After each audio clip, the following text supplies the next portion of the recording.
right, welcome back to PoPolitickin.com, your home for self-help meets hip-hop. Right now, we're live on Twitch, YouTube, and Facebook, but make sure you go to Spotify and Apple Music. Check us out on there, too. 1212 and Place to Be with Rittz. How you doing, bro? Yeah. I'm great, man. How you? Man, I'm fantastic, bro. I had to, even before we started this interview, I was like, man, you got a lot of songs with my favorite rappers. Like, you got Quick. I mean, not Quick. Big Sugar Crit. Free. Crit. Yeah, Sugar Free. Like I said, you got Trade the Truth, E40, Devin the Dude, MJG. We like the same type of shit. Yeah, Twister, Paul Wall. Like, okay. And even though boy that be singing all the time, wasn't that Mike Poser? Oh yeah, man. He's done my career wonders, man. Mike Poser. He sing his ass off. Yeah. I gotta meet him, man. But he be singing. I like him on I was listening to your songs, and I like him on that two Chain songs he was on. Yeah, he's a great songwriter. He wrote Justin Bieber Boyfriend, some songs from Maroon 5 as well, and Appeal of the Bees. But yeah, shout out to Mike, man. Almost got him on this album, but didn't have it. Almost. Right. So I know you got a long career, so we're gonna just start from the beginning a little bit. Yeah, man. All right. So I just want to know, give us your first memories of hip hop. Like, what do you remember? The first memories. First memories of hip hop there's a couple definitive ones. First memory of hip hop I was born in southwestern Pennsylvania. I moved down to Georgia when I was 8. I've been here since '88. But in Pennsylvania, where I'm from, my sound's okay, cool. You can hear me all right? Yeah, you good. Trying to fix my shit because my shit's whack. But anyway, man, in Pennsylvania where we were at, man, they didn't listen to rap. There wasn't I'm in the middle of fucking Mayberry, you know what I'm saying? So my first thing was the Fat Boys. They played the Fat Boys, LL Cool J, and like Run DMC there. That's pretty much it on the radio. And like and Beastie Boys every now and then. I really went into them. But Fat Boys. And then when I moved to Atlanta, I immediately got introduced to Kilo, a song called Cocaine. And that changed my life, that one record. And then it just made me I was a naive little white kid from Mayberry. I come down, there's a white girl in town, her name is Cocaine. And it was just so it was it was drug rap, like some gangster shit, talking about getting sprayed up over cocaine. And it was just intriguing to me. I was like, this is dangerous. And so that was it. And then basically, not to go too deep with it, but if I had credit any two other people, would be Rap-A-Lot Records. Everything that came with Scarface. I bought Scarface's solo album. That led me to get all the Ghetto Boy shit. And then I just went Rap-A-Lot fan. And then Outkast. And then that's pretty Outkast. And those are my mains that got me started in my youth. Yeah, I was proud. That was like my proudest interview. I interviewed Jay Prince. Oh wow. Yeah, I was happy. I was about to cry when I was interviewing him. That's nice, man. I was telling my boy last night because we had seen him at the studio at Tree Sound, and I was like, I'm not a loud type of guy. I don't do it, but I like Jay Prince's voice. Oh yeah, like that. There's very little things that remind me of when I'm little that bring back that nostalgia. How much I loved rap. And when I hear that motherfucker talk on a record, I'm like, man, this is the type of shit. This is what I fell in love with. And his book's actually the first book I read since 1995. It was good. It was good last year. Man. So I like when he started talking about the boxing too. Yeah. Wow, man. Good for you. That's dope. That's a dope interview. Yeah. Awesome. And now I'm gonna ask you, so far as like as an MC, what would you say your story is? Like what kind of messages do you try to get across in your music? There's a couple. It's changed throughout time, obviously, with growth and different things. At first it was more about, when I first started rapping, it was more about, being a high school, back in my era, a lot of hype people dropping out of school and just doing bad shit and just being that type of kid. And I would say, though, if I was just to keep it general, mine is letting the fans all the way in with complete honesty and try to for the most part, stick to topics that everybody can relate to from all walks of life. So like whether it be love, money, shit like that. But for me, I like to be more like I guess I'm an open book, man. And I'm definitely a rapper's rapper. You know what I'm saying? I like to tell the inside bullshit that goes on. I like to expose the game because I wish, not to expose the game in a bad way, but I wish when I was young, somebody was in the industry that could tell me all these things, and I would have known by now. You know what I mean? Yeah, that was actually the next question. I was gonna say, how did you go by developing your craft as an MC? It's crazy. It started with Willie D. I used to try to rap like Willie D, like a motherfucker. I was probably my parents probably wanted to kill me, man. Just little ass. I don't think my nuts dropped yet. I bust you in your motherfucking head. Trying to rap like Willie D, and then it just developed. Well, Outkast. So when Outkast came out, it was like, okay. So I've been hearing the gangster ass shit from L.A. and Dre and all that shit. I've been hearing. And my main influence was a rap a lot at the time, and this was before like '95 when like Avon and JG, UGK, that era. This was just a little bit before that, '92, shit like that. So they developed it. Then when Outkast came, it was like, yo, that's it, because it showed where I'm from, or showed places that I've seen and I could relate to it, and the accents and the style and everything. So Outkast made me go, all right, now I want to do it. And then once Eminem came out, he kind of put me back about 5 years. We all all us white boys had to go back to the drawing board. Like, fuck, man, it's back then it was about lyrics, and you couldn't be a white rapper without being the dope, like not the dope, but as dope as you could possibly be, So when Eminem came out, it was like, oh man, he's extra crazy with it. So now what the fuck am I gonna do now? So but yeah, that was pretty much what developed it. And then as time went on, I started double timing, practicing. I would always double time, but Twista was my double time artist I listened to. Mm-hmm. Twista and Bone Thugs, but Twista for sure is my main fast rapper influence.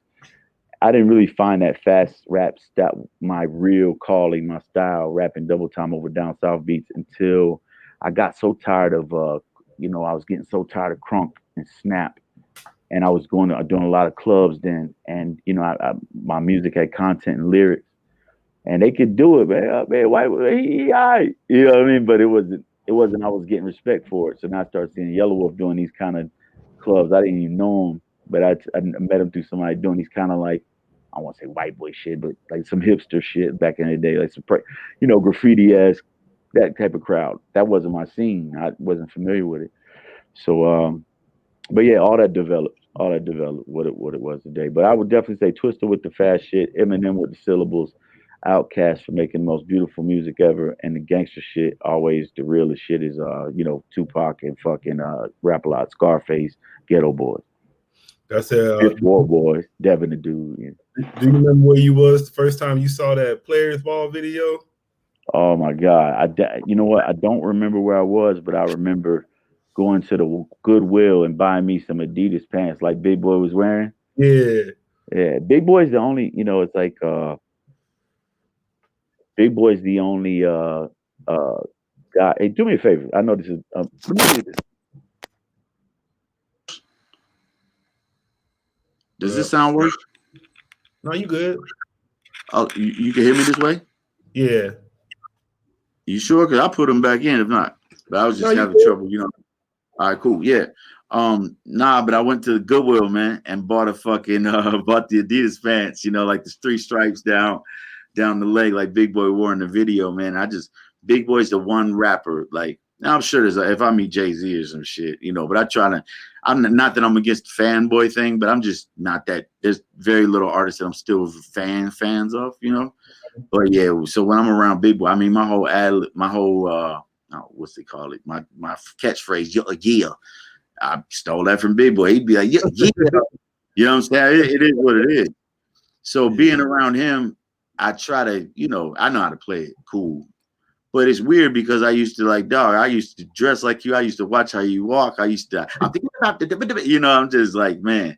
So being in his presence, man, was really cool. And he's a nice guy, real cool dude. And he's, to me, the flyest dude in the rap game. I don't give a fuck, man. That motherfucker can dress, and he's just a fresh dude. Yeah. Then I actually just interviewed. He's a new artist. I just interviewed him, and he was talking about you. I mentioned your name, and I was like, I'm about to interview him coming up. He was like, man, he raps fast too. He was like, I don't know how Rittz rap that fast though. He's like, ask him how he rap that fast. I said, I'll ask him for you. Right. It's crazy with the fast shit because it's like, that's another thing of mine, man. I get frustrated with one, I'm real lyrical based. You know, I take pride in trying to make the best to be lyrical. You know, I'm a technical rapper.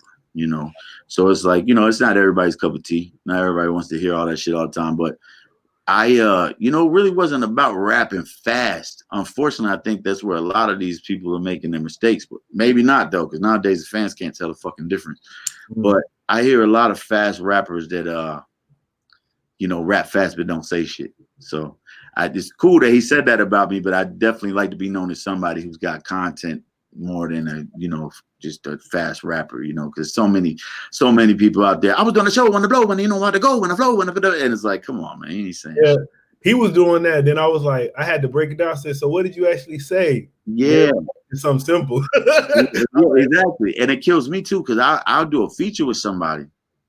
And it doesn't kill me, but you know, deep down inside, I mean, I'm just, you know, I want to be good. You know what I'm saying? So like, I'll be on a feature with somebody who I know can't rap as good as me. You know, doing the same flow, same type of. They're trying to do that, and it's just like they'll be on it. Dude, we killed it too, and it's just like, man, hey, man, y'all can have it, man. Fuck it, man. Y'all might not ever get it, but it is what it is, man. But Twister was definitely the main guy with that for sure. Yeah, and then I wanted to. Like I said, I know you was with Strange Music and you dropped 4 albums. But I would say, so you must know about wrestling. Because how you come up with that Johnny Valent? I do, man. That's that Pennsylvania shit in me, man. Yeah, I was like, all right, I fuck with you. I see, you know, I say, that's the dude right there. Yeah. Did you watch wrestling? Where you from? I'm from Mississippi, but I'm always wrestling. But that's, I'm thinking. Where you at? Columbus. Oh, okay, I got some homies out there. I got some homies in Natchez and damn, man, shout out Mississippi. I think that's what it's called, Natchez, right? It's been a while. Man, yeah, dude, my dad. So when we moved to Georgia from Pennsylvania, my dad was a musician. He played in bands. That was his whole shit. So it was kind of that time where he was reaching that age, like, you know, I got kids. Do I want to keep doing his band shit or do I want to get a real job? So he moved us to Atlanta. He started working for TBS and he filmed wrestling. As a kid, we had all the front row, like right by the gates and shit. You know, it was cool, but it was the WCW back when they were broke, so it was kind of, you know, it was a Ric Flair and shit. But it was cool, man. Definitely was into wrestling for a while. Not anymore. Hey, but I don't know if you know this. So, but it's kind of died down now because the Corona shit. But Billy Corgan, he owns NWA now, and he has a show called Power. And he's making it look like just like it looked back in the day. It was a retro show. So I don't know if your daddy was doing it back then, how it looked back then, but yeah, he was doing it at center stage and a little shit. Yeah, they got it looking just like that now. They got it looking like old school, but it's new with the wrestlers, but that old school look. That's how they doing it. Yeah. I tell the story. I'll just tell it to you real quick because you said you watch wrestling. Do you know Arn Anderson? Is you familiar with Ford? Yeah. So, you know, my grandfather, you know, they small town folks, man. You know, you live in a trailer, man, live a quiet life, watches wrestling, thinks it's real. You know, this is the 80s. This is like late 80s and early 90s. So my grandfather, he doesn't get it. You know, Atlanta, this is big, you know, walking around. He don't like that type of shit. So we go to it's just too much. So we're at the wrestling event though, and we go backstage, and he likes the Four Horsemen. And here comes Arn Anderson. And my whole family's there, a bunch of babies and kids and shit. Arn Anderson walks back and goes, not even in character. He's like, who let the goddamn Clampett clan in this fucking play? You know, called my whole family just like basically hillbilly. And we were at that point in time. My grandfather never watched it again. Isn't that crazy? Yeah, he was hurt. Oh, man, Arn Anderson did him dirty, man. Yeah, he's still out there. He out there helping them now still. Yo, I'm not being unprofessional. I'm grabbing a light. I'm seeing you smoking. Yeah, good. Yeah. Get right, man. We conversate. Yeah, man. It keeps me calm, man. I like my cigars lately, man. It's a new. But yeah, that's the wrestling shit. Yeah, so I was just asking you, so how was your time with Strange Music and then, you know, coming out with the projects, touring? I know that was an experience. Yeah, the Strange Music's a whole interview on its own, you know what I mean? In a nutshell, Strange Music was amazing. You know, it brought me to a huge audience, and it taught me a lot about the rap game. So that's basically what I could say about that. I mean, there was tons. Yeah, I said it right. There was label, friction, cocaine, addiction, how to separate the real from the fake. There was a lot of shit going on, and there was ups and downs. But now it's all over with. I got nothing but love for those guys. Deep down inside, even on some friend, homie shit. But it was an interesting experience. The way my career started wasn't the way it was planned as me being, a 12-year-old thinking I was going to be, Eminem. You know what I mean? But so I didn't expect it to go the way it did. And just now I'm finally fine. And even then, even now, I mean, people still think I'm sounding strange. And somebody the other day called, they were like, there's another white Jesus out. I think, Catfish Billy, that's what it is. It's like, no, man. It's like people just don't know, and it's because I'm blessed, but I didn't plan on coming that much up as somebody's little homie because that was never the situation. So unfortunately, in my whole career, I've been, under Wolf or under Tech instead of, really getting the respect for being an MC and a leader. You know what I'm saying? That we just didn't show the cameras. That wasn't the situation at the time. So, but it was cool, man. It was a great experience. And fuck, man, I'll start from where I left off in 2012. And if it wasn't for Strange Music, I wouldn't have all these fans that I have now. So that's the good thing. Yeah, I was reading something. It was saying, it said after you left Strange Music, it said you had to start over, and it said you was facing drug addiction and money problems. So, yeah. Mm-hmm. So what happened? Well, so like I kind of told my homie I wouldn't talk about it too much. So like basically, not that I'm against talking about it, but I'm trying to figure out how to word it without, Yeah. It's so crazy because it's like I said, with me being a guy that wants to let everybody in the game and let them know what happened. Like I want to be like, this is exactly what happened. Whatever you won't feel comfortable saying, it's all good. But I do that. Now I end up running, but it's like I want people to know, but it's a fine line where you don't throw, make anybody else look bad. With Strange Music, the money situation really didn't have anything to do with Strange. If anything, they were boosting my fan base up. But I will say from the outside looking in, fans were thinking, pretty much 90% of everything I was doing Strange, from the music to the features to until a certain time where Travis was making us do videos there. We stayed in Atlanta. Like we weren't part of the Kansas City inner circle Strange Music. So when I say we, me and my manager, my team. So I always kind of felt a little bit like an outsider with something to prove. And then they kind of, which is good, they used me as a guinea pig with the Switch Lane song to try practicing on radio. And it went well.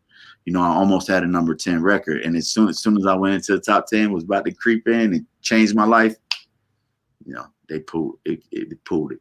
And then the next time I gave them another hit, which when I say hit, not being cocky, it was what it was. It's just my probably most popular, second most, with no visual. So if we would have shot a visual to that, they would have put some money behind it. I'd probably been in a whole different space. But looking back, shit, I'd have been in a whole different space if Yellow Wolf would have did a Box Chevy video. It's just, things happen. But as far as the money situation goes, the money was me touring. And so I didn't really tour with Strange much, even though that's their main thing. Tech's huge and sells out shows. These crowds are fucking crazy. So I toured with them a couple times when I first signed there, and then later on when I wanted to promote an album. But I always try to tour myself and just keep it separate. I was already in that box. You know what I'm saying? So I wanted to make sure people knew I did shit on my own, because the CNT shit was always, here and inevitable. But yeah, so I got a lot of money touring, touring, not a lot of money, but I'm saying years go by, you get more money. And you think that money's going to start coming in, man. I had a good friend of mine run into some issues, and I just spent, I went in. Unfortunately, the game was at a time, and my contract and the relationship was strange, where I didn't need to be spending money like that. So I was really trying to help out a homie and spent pretty much everything. And then when that happened, me and the label, I kind of knew how they were pushing. The game was changing, how people consume music. And I was a full-blown alcoholic, suicidal kind of guy. And it was a mess. So it was meant for me to lose the money, because I was, it was headed to that direction anyway. But I lost it being kind, to be honest. Just a lot of the reason why. So yeah, it's building up right now it's definitely building from scratch. I mean, I'm getting money, but yeah. It was a time where I was getting like, whoa, this is life. Like, holy shit, this is great. People don't even recognize me. I get money. I think if you lost it being kind, you're gonna get it back anyway. I hope so, man. I think it's coming back, man. It's just I did take a big hit. I took a big hit. So basically, when I put my last album out with Strange, I went on another tour by myself, really sick at that time. So I spent my last $15,000 cash and just to go into rehab. And I'm not even a rehab kind of guy. My family's not, like, you know, it's just, but I had to do something. My manager was giving me ultimatums, and, you know, without him, that's, you know, he holds me down, and me and my wife. So when I got out of rehab, all the credit cards canceled. I mean, so I was just broke. So when I got money for my first album, Put a Crown on It, on my new label, shit, I had to live on that shit. So, and that's why I like letting people know, you know, because shit, I was getting out there like, dude, you got the new label, you balling. So you know how this shit is, man. But yeah, I lost a lot. Then you was talking about CNT. Yeah, CNT. Yeah. Yeah, is it just you right now, or who all involved with CNT? No, it's just me. It's just me right now. I'm not sure, you know, with what I've been through with record labels, man. I'm not sure if I want to be that guy. You know, I'm kind of experimenting, or I'm planning on experimenting. My boy Northgard, that rapped on my new single Jesus Blanco. He pretty much put the North Side on the map as far as Atlanta goes, and I'm trying to work something out with him, but trying to do something different with artists to where maybe they pay for their own shit and put it out under my imprint. So it's not no, you owe me this. Nah, you paid, put it out under my shit. I get this percentage. You do your thing. You know, I just don't want to be that guy that everybody wants to kill. You know what I mean? Because that's how bad that shit can get. You know, I mean, you don't understand. And I wanted you to talk about your current project. I was listening to Picture Perfect. Picture Perfect, man. Here you go. That was popular. Yeah, you got the like I said, you rap fast. I like the production. I like your beats. I like your sound. Like it sounds good. Like I don't like too many like fast rappers like that. I just like you got that flow. I feel it.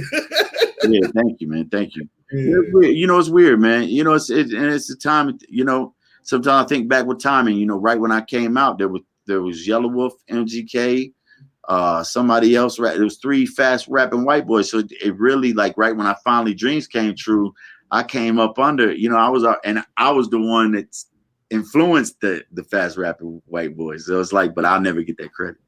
So, so I don't rely on it. I like to switch it up every now and then too. You know, with this one, I started the intro with it, not double time and shit, just to show that I can, you know, rap with anybody.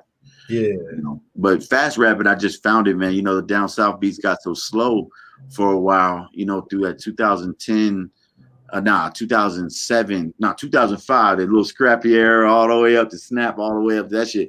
Beats got so slow, man. Every time I'd rap on them without double time, I sound like fucking T.I. or something. I had to figure it out. Yeah, they figured it out. And then motherfucking Yellow blew up on that shit. And then, you know what I'm saying? And then I can't, not that it was my shit. We just was in the same shit. So, you know, it is what it is. But now I'm finally, after all that time, man, getting respected for owning that lane. And that's my shit. You know, these guys, everybody else doing rock albums and whatever. Yeah, it's crazy. Sometimes it's like, I feel like even what I'm doing, man, it's like you just gotta keep doing it. Then eventually you'll get recognized for it. Like shit. I was talking to Dove. I was like, hey, let me ask you something. I mean, say I want to get recognized for the music. Does that matter at all? She was like, hey, you want to get recognized? Go sing at church, motherfucker. This shit is, I was like, God, that's sad. Couldn't imagine if I was in a band and practiced an instrument all my life, and then next thing you know, in order to get on, you go pay some 18-year-old to dance on with your shirt on TikTok, man. It's just ridiculous. Yeah, but that's the game, man. Yeah, it's the game, but then at the same time, I think you still got that. You got a real set of, like, even my listeners, they fuck with that real. So they know if I'm co-signing this some real shit. So right. You got a group of people that still fuck with that real, and they know that little ain't gonna last. Because my whole thing is anyway, like, I look at it like you done came out with projects and they're tight, like multiple projects. Anybody can come out with one. Shit, you look out, come out with 2. But can you stay in the game like you did? Like, you've been in the game for a while. So I look at that, and I think that's what people respect. So even like I said, you got E40 and Too Short and Sugar Free. Man, how long they been in the game? So it's like real recognize that to me. Yeah. And you know, and all that too is a learning process for me. You know, so many mixed emotions. You go through this and you're pissed off because money, and then you go, wait a second, man. You fucking Johnny from high school, man. You did a song with goddamn 8-Ball, MJG, 40, Devin and Dude. You did a song with your idols. Like, man, it is what it ain't all about money all the time. But then again, you know what I'm saying? But it's just mixed emotions, you know. But I'm definitely proud of what I've accomplished for sure. I'll say, what would you say next for you? Huh? What's next for you? Like the end of the year? I got a Christmas album dropping, man. I just did my first. So quarantine went crazy. So I wrote, like, I used to be in the album mode and just write albums, but now, you know, people consuming music a lot faster. And so now, man, I just wanted to make sure that once this quarantine shit, or once next year comes, and actually once now, starting since my album drops, that I got music to drop constantly. There's no more waiting a year on my records. You know, people are going to be getting me all the time without the quality of the music, you know, shrinking down.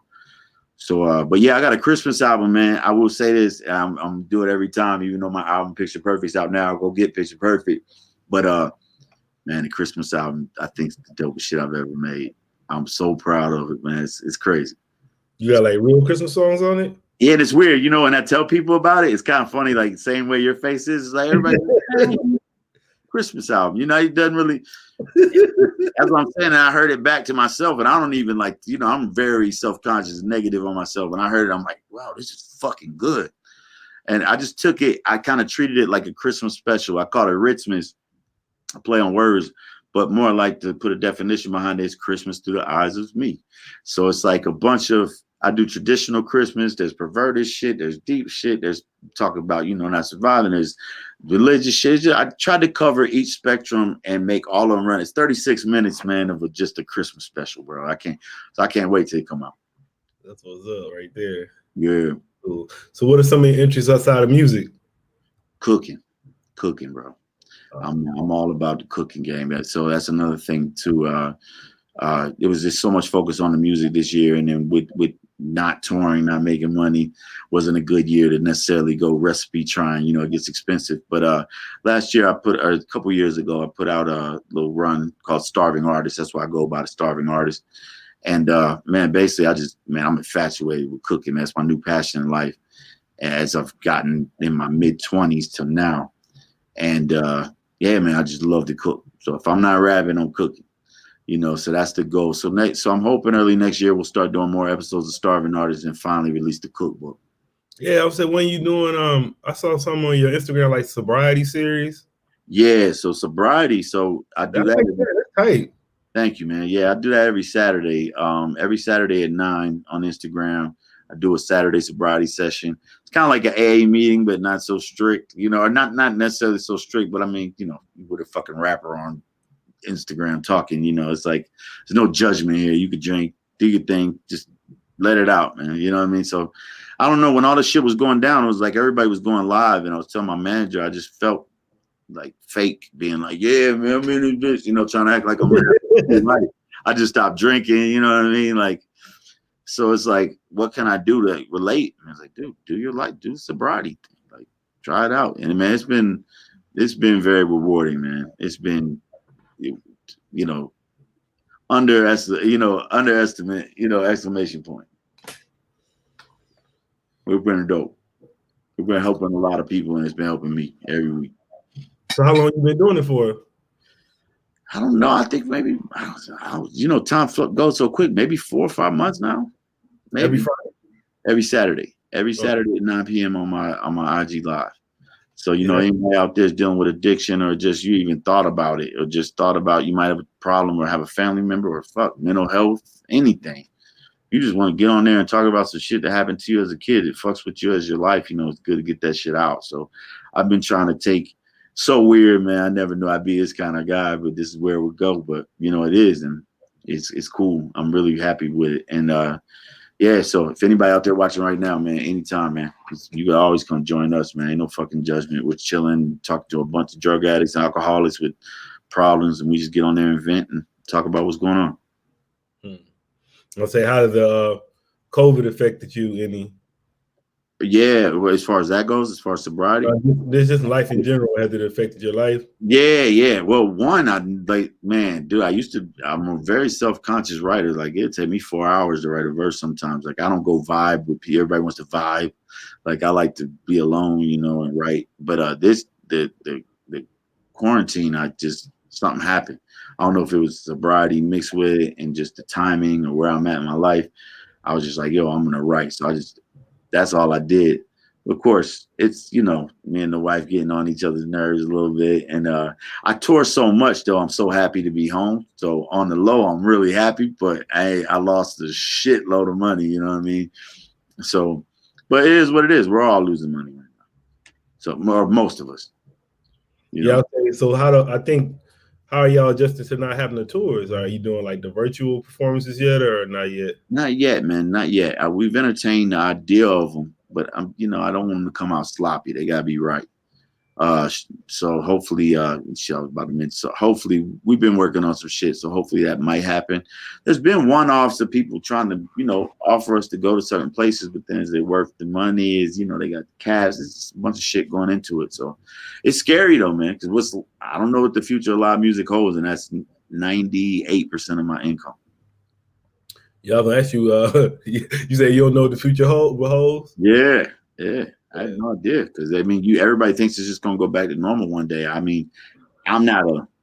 Because I was thinking about that when I was at the gym. I was like, yeah, exactly. That's so we wearing our mask at the gym. Then all of a sudden we just gonna quit wearing them. I was like, shit, I'm just gonna keep probably wearing my shit. Yeah. I was thinking about that. I was like, oh no, I think this mask shit. So I went and bought some more masks. I don't think that mask shit. We probably wearing there for at least another year, at least for I don't know. Yeah, and even then, cool. Let people come in there with masks, but I don't know. It's just fucking weird, man. I don't know. I don't want to act like I'm like, I don't want to be responsible for making them say it's that too. It's just a whole nine. It's just fucked up. It's like, what if it never goes back to people, like a bunch of people in crowds, like everything we've ever known? I'm not that I think that deep and go into like this conspiracy shit, but it's kind of scary when that's how you make a living. Yeah, I just don't want to. I'll be thinking about like, I don't want to take no vaccine. I know that shit. I'm down with that. I'm down with the vaccine, but then again, I'm like, I don't have a valid argument for anybody who's not down with it either. You know what I'm saying? Like, yeah, I was in the military, so I'm just we took the vaccines, and the vaccines is basically like, ain't no telling what you taking, man. Yeah. You probably shit. I mean, you remember, especially with black people, remember Tuskegee experience? Yeah, like shit. We can't forget that shit and take I don't know how old you are, but I remember getting when we were kids, we had to go get vaccinated and do all this shit when I was a kid in the 80s. Yeah. I'm kind of cool. I don't know. Yeah, but yeah, if it'll get me back on the road again, hey, I got the vaccine. I could have really got out all that whole shit I've been talking about, like financially and just everything, because now with this CNT, I'm gonna really start seeing some other income from other places, from my music, and so I don't know, man. Whatever will get me back on that road, man. Get this bread. Yeah, I heard that. Yeah. So, what advice would you give to new artists as far as building a name, building a fan base? That's hard. That's a very hard question. What's fucked up is, man, I had such a dope formula back in the day, and I told people, and it's so old school now. So like, I don't know. I don't even know. What I will say this is though, so I don't give anybody any false information. As far as building your fan base, this is very in general, and it's kind of obvious, but right now it's constant content. And if you got 5 fans, talk to those 5 fans every day, entertain them. But what I would say is my advice to any artist, period, just don't ever hear like a Lil Baby song, and just because it's hot as hell, go rap. That's the way you rap now, because that shit never works. Don't chase. And that happened to me, living in Atlanta when it started really taking off as being hip hop's #1 spot, when New York was going down to LA, and man, I chased all those fads from everything that came out, and it was so unnatural looking. You know, I didn't get a deal till I started being myself and started doing my own type of not being myself, but doing the type of music I wanted to do wherever the fuck I was at. Like, even if I'm performing at a strip club, you know, it fucking, you know, in the middle of the hood, I'm gonna go up there and I'm gonna fucking, you know, I'm not gonna do some song, dumb it down just because. So stick to your guns. If you make this type of music, do that. Don't try to make what other people make, because that ain't gonna get you on. All right, man. I'm about to go on one of your videos. Yeah, let's do it. Yeah, I was gonna play the Picture Perfect. Oh man, I was watching these fucking reviews yesterday. It was great. Yeah, I never do that. I was watching that shit. This shit was funny. Yeah. Shout out to Tech Nine, man. Shout out to Corbin King. King Audio Productions produced this. DJ Chris Crisis, Candice Freeman, Tech Nine. Let's go.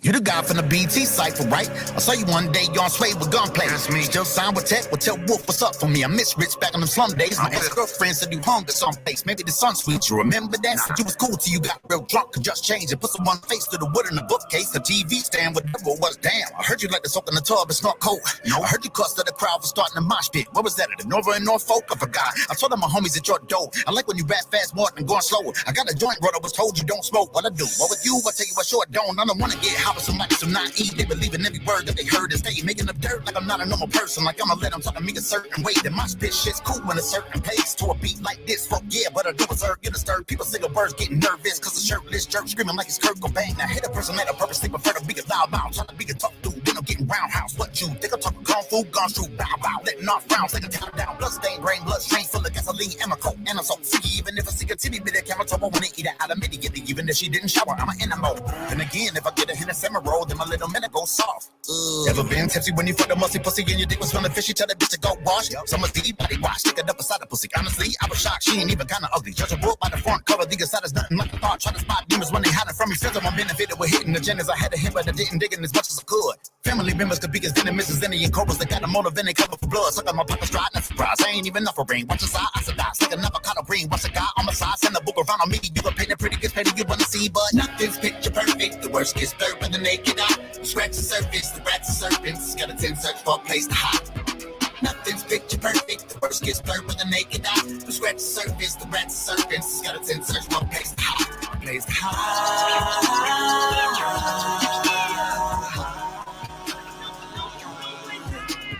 Nothing's picture perfect. The worst gets blurred with the naked eye. The scratch the surface, the rats and serpents. Skeletons search for a place to hide. I hear a whole lot of needed no one to start us surpassing them. The people saying me and my partner, we put a cap in them. Fucking you know some out of caption and we backing them and y'all don't really know what's cracking. Saying this nigga back when I'm ruin what they pursuing and don't know that we get a fuck feeling with a passion. If I was devilish with my actions, all of my artists I would be a target for blasting. That's real still people they will kill if you never peel squirrel and you give them an ill deal, never a chill pill, even when it's a little bill. The reason why we're still rocking and never feel still. Everyone listen up. If you ain't really knowing I the guns quick enough, they wanna go and wait for the to come sick as fuck. Speaking for good, I'ma tell ya. Check as what, nigga, what? Every fucking day I'ma tell ya, I ain't running with failures. They ain't never going back to drug paraphernalia. They held up high, so all the negative shit must die. Haters really wanna see me in hell. Let's fry. Give it a get the fuck away. Talking stupidity, can you lick it lost? What do you say? Got no validity, cause we giving the most every day. Won't you admit to me that you totally wrong, nigga, we pay all of it if it because nothing's picture perfect. The worst gets blurred with the naked eye. Scratch the surface, the rats and serpents. Skeletons search for a place to hide. Nothing's picture perfect. The worst gets blurred with the naked eye. Scratch the surface, the rats and serpents. Skeletons search for a place to hide. A place to hide.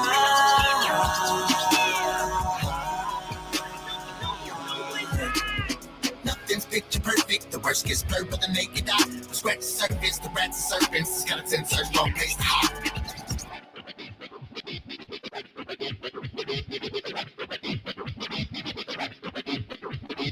Nothing's picture perfect. The worst gets blurred by the naked eye. Scratch the surface, the rats and serpents. Skeletons search for a place to hide.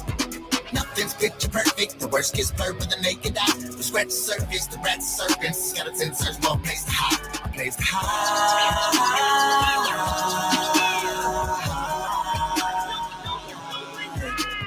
Nothing's picture perfect. The worst gets blurred by the naked eye. Scratch the surface, the rats and serpents. Skeletons search for a place to hide.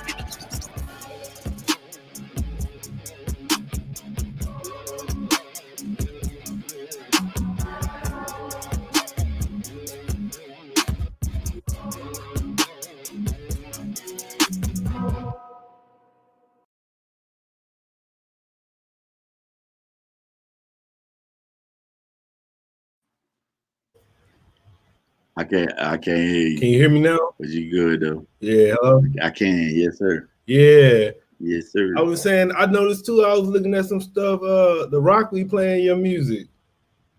Yeah, he's a big strange music fan. Have you played mine recently? Yeah, that's tight. Yeah, No, I saw an old throw me a post. new one, Rock. You know, it's fucked up. He had like he had a contest. It was like, yo, like go to Spotify, be on the Rock's list. So like, since he posted me before, I had everybody go tag him. But he had like 4 Tech 9 records on there already. That slot was filled up. Like, yeah, sorry, buddy, but man, yeah, that was dope when he did that day. That was crazy. Shout out to Apollo, man, the wrestler, man. He shows me a lot of love too, man. He's really dope, man. He's doesn't have to do that, you know what I'm saying, to his followers. So I really Apollo post to you a lot? Huh? Apollo Crews or Apollo who? Apollo, yeah, Apollo Crews. Oh yeah, cause I thought you talking about the Mexican wrestler Apollo. Nah.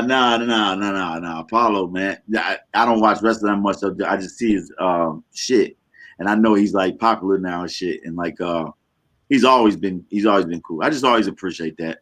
I like to post rapper shit or people's shit without them asking me. So anytime somebody else does that without asking, it's like, me and you right here. You know what I mean? What would you like to say to your fans and supporters? Oh man, just the same thing I say to them every day, man. Thank you so much. Without them, it wouldn't be shit. I could just be cooking in the kitchen and coming back here and being the dopest rapper in my house.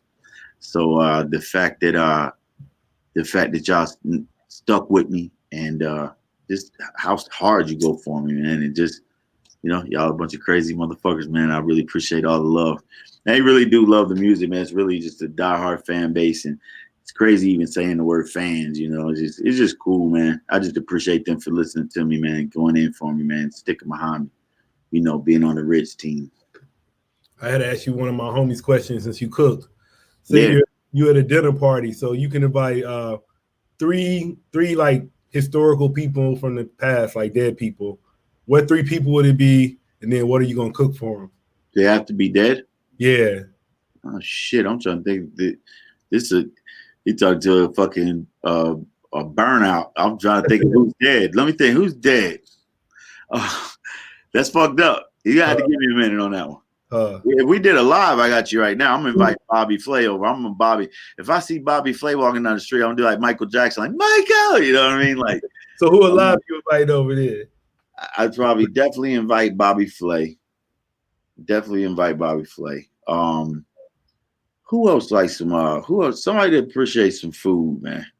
Somebody that appreciates some food. I would definitely invite Bobby Flay over though for sure.